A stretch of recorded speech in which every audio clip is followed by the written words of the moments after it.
What's good? All right, we're going to talk about the Critics' Choice Awards 2026. It's that time. I previously did a video kind of going through the lead up to some of this award season coming on.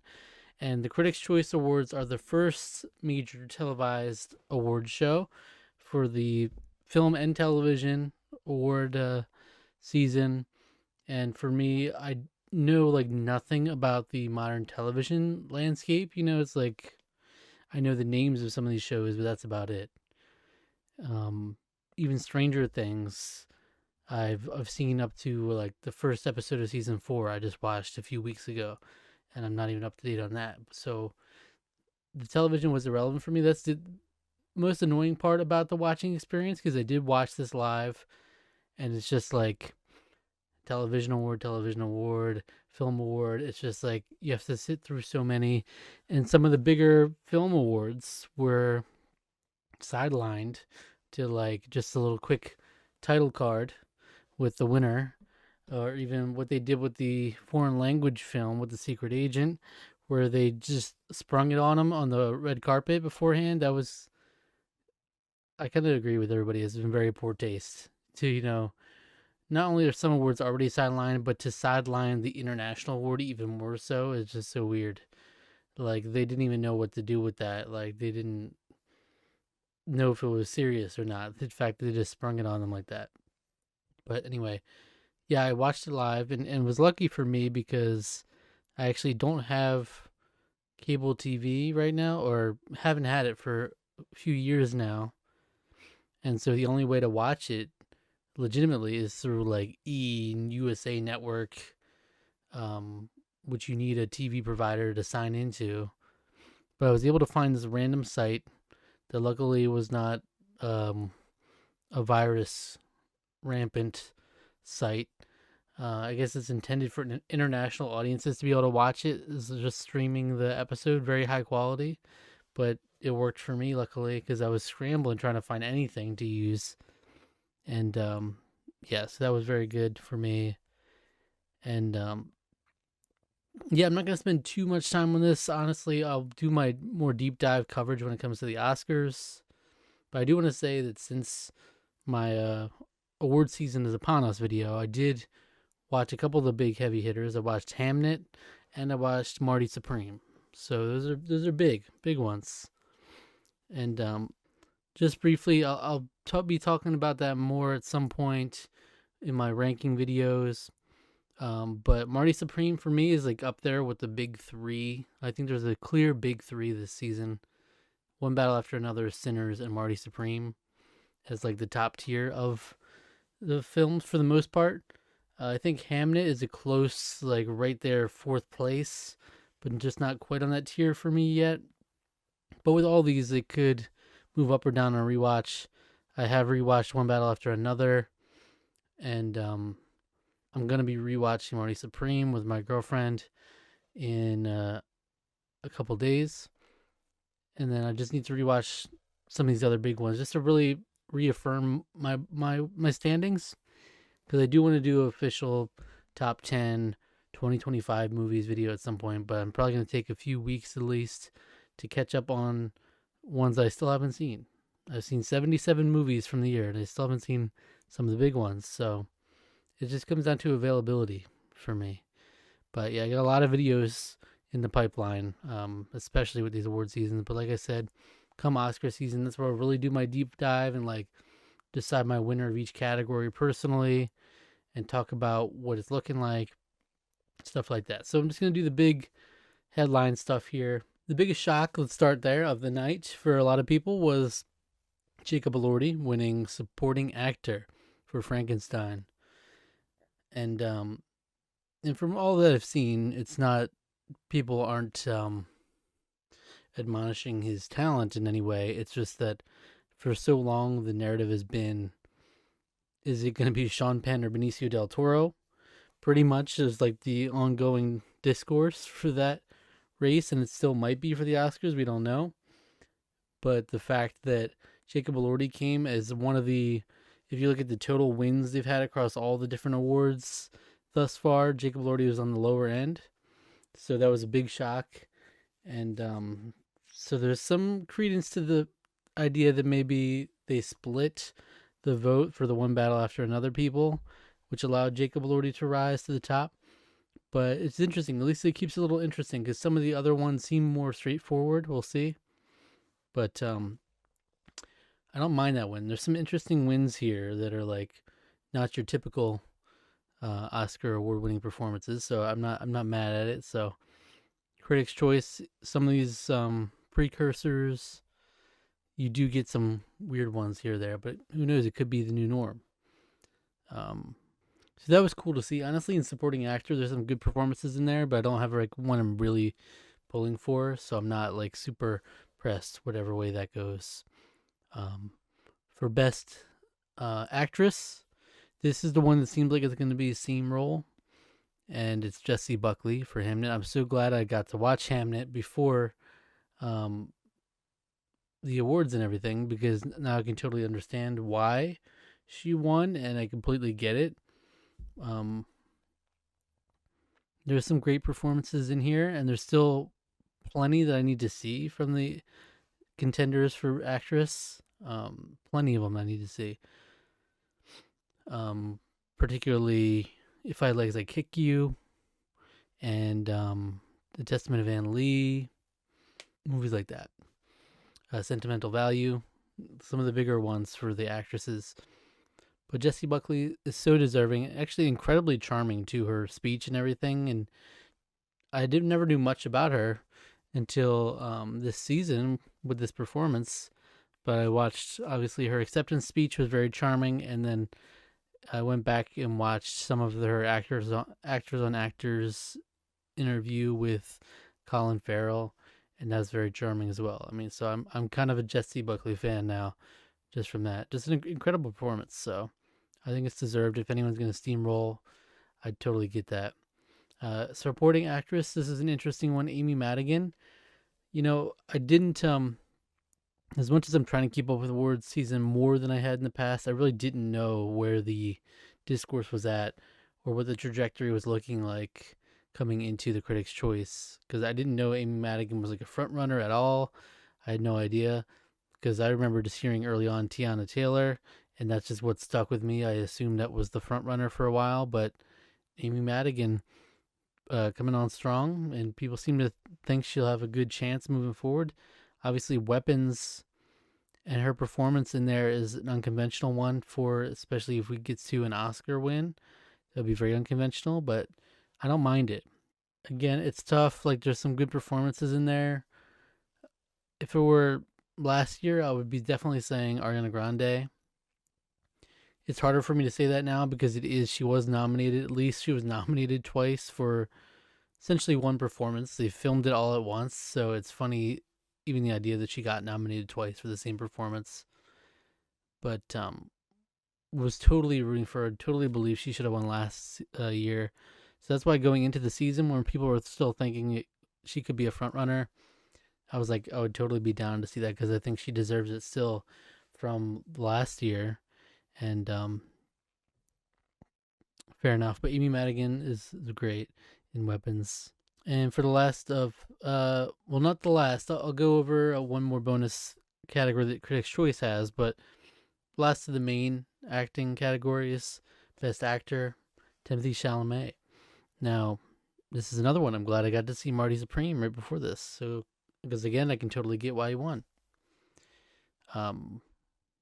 It's an interesting race. Honestly, when I watched One Battle After Another, I was like 100% sure that this was going to be Leonardo DiCaprio's year again.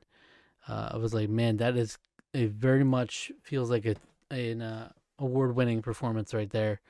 It was like one of Leo's best performances ever. And then we just got hit after hit after hit, like, of great performances. This is easily the most stacked category this year, Best Actor, because I can see a case for all of them. I think they're all deserving. And of these particular nominees, I haven't seen Wagner Moura in The Secret Agent yet. A lot of the international ones are the ones I need to hit as soon as I can too, and I'm looking forward to them. But those are my blind spots right now.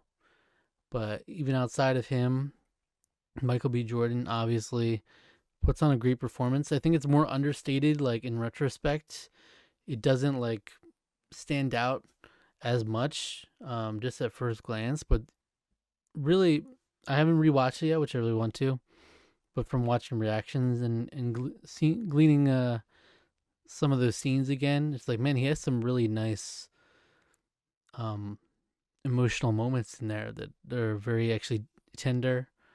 And obviously, he shows a lot of range with a fun twin performance. He is very good playing two different characters as himself.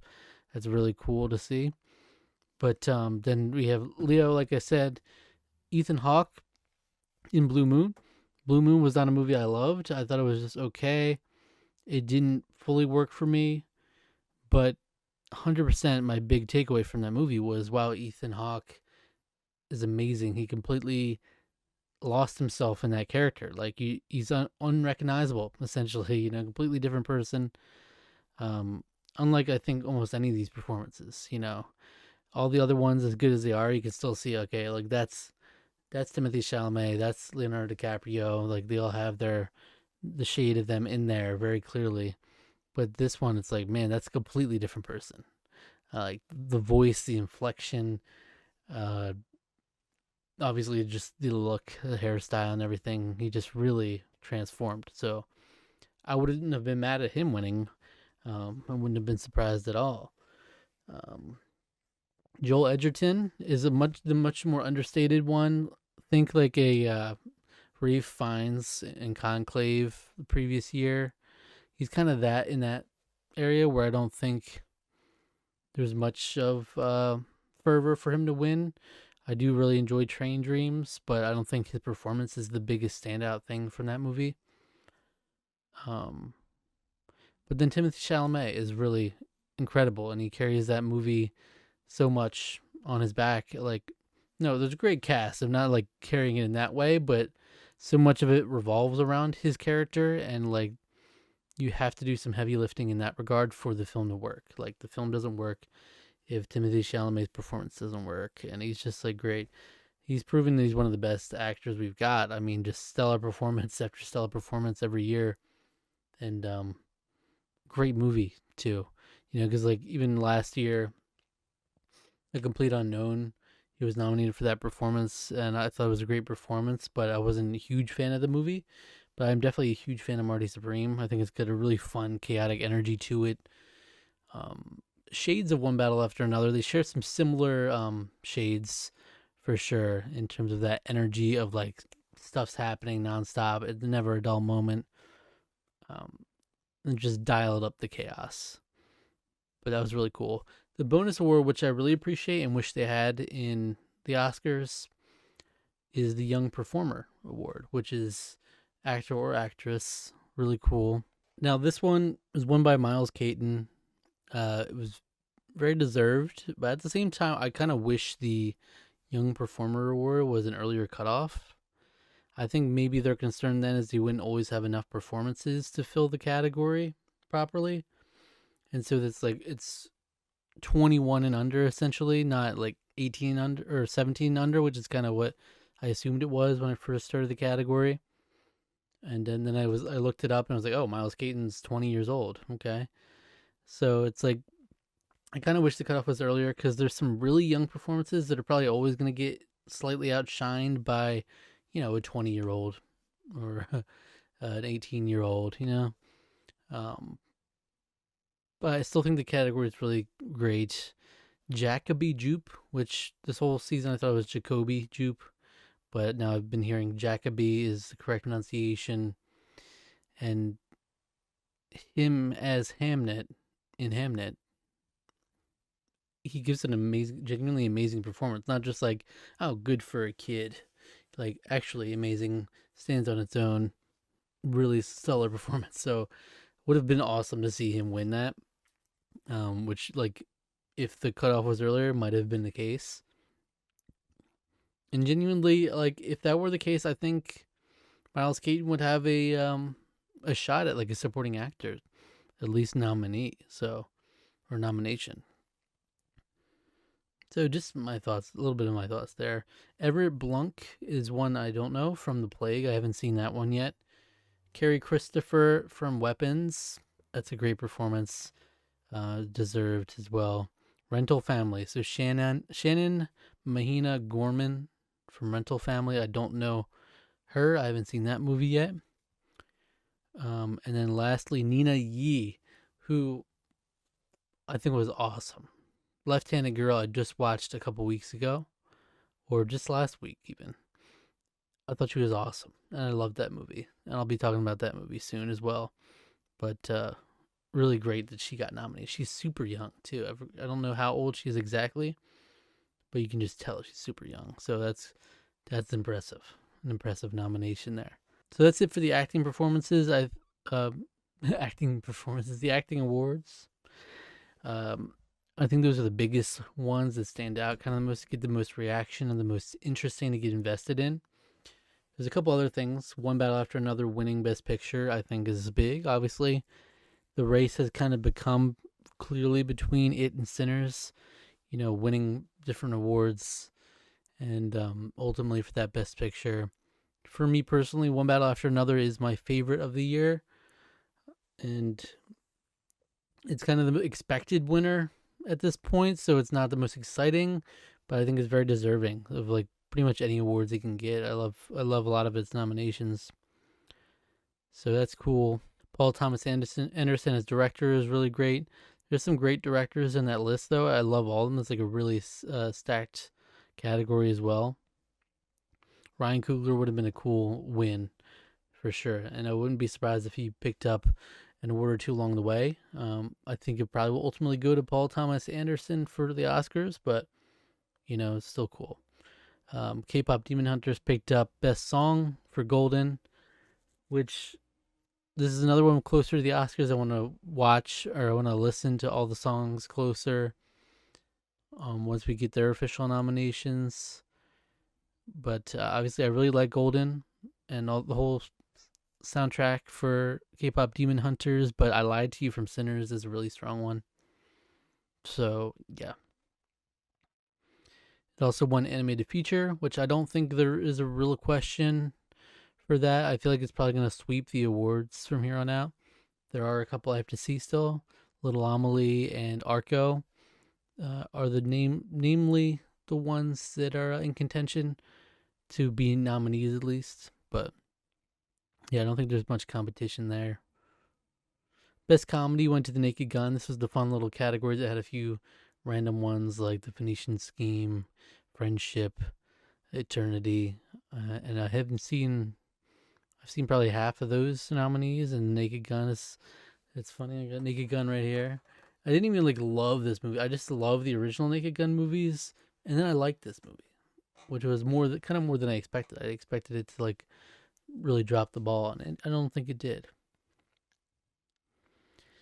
Best cinematography went to Train Dreams. That was an awesome, well-deserved win. Both screenplays, I think they were lucky this year that the two heavy hitters, Sinners and One Battle After Another, got split up. Original screenplay and adapted screenplay, so they didn't have to compete for this category. That's nice. They could both win because it's very deserved in both accounts. Ludwig Göransson won Best Score for Sinners. That's a great one. Frankenstein picked up quite a bit because we mentioned Jacob Elordi for supporting actor, but also production design, costume design, and makeup and hairstyling all went to Frankenstein, which I think just makes sense. I don't know if there's really an argument for it. There are some outside ones that have no shot that I think should deserve more recognition, like something like The Ugly Stepsister. But other than that, it seems very clear, and it's deserving in those aspects. And that's it, I think. Aside from the television awards, that's pretty much all the film awards that we quickly glossed over. And yeah, I'm not really mad at any of the awards. I'm not.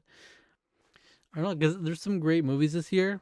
So it's a weird position where I love a few movies, and those are really the ones in contention for most of the awards.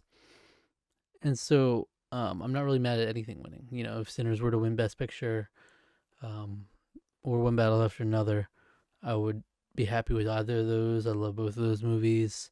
Marty Supreme is honestly getting the short end of the stick, I think mostly because of its release window. It was really late in the year, not enough room for it to pick up steam. Hopefully, it'll get some more before the Oscars, because I think Josh Safdie should be nominated at the very least for director.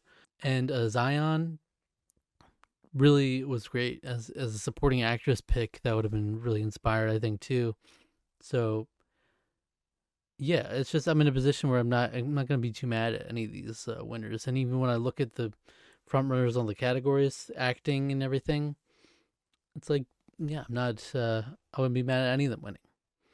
But yeah, pretty happy with this award show. Kind of tough to get through at times because it's so much TV, and it was weird which ones they chose to put on the stage versus not. Some questionable decisions because of the fact that we didn't get to see Ryan Coogler go on stage because they just did a quick best screenplay win back to back, and no stage time for that. That's kind of lame. So they made some lame choices in that way. But yeah, looking forward to upcoming award shows and looking particularly towards a couple months from now where we'll talk about the Oscars and everything. So thanks for watching. If you want more videos like this one, every month I also do a ranking video where I rank all the movies I watched for the first time in the previous month. It's just my excuse to talk about movies. I'm going to be having more videos coming out too aside from that. And award season, I'll be looking closely at that as well. So if you want any of that, subscribe to the channel. I also have channels for my other passions, video games and music, and a collaborative channel called Tarkaron. All of that is in the link below. Thank you so much for spending the time with me, and take care of yourself. All right. Oh, and follow me on Letterboxd as well. It's also in the link below. Zach Archer. I log every single movie I watch, so I really love Letterboxd. It's like one of my favorite platforms now. I just wish there was more of a social aspect to it, but yeah, thanks.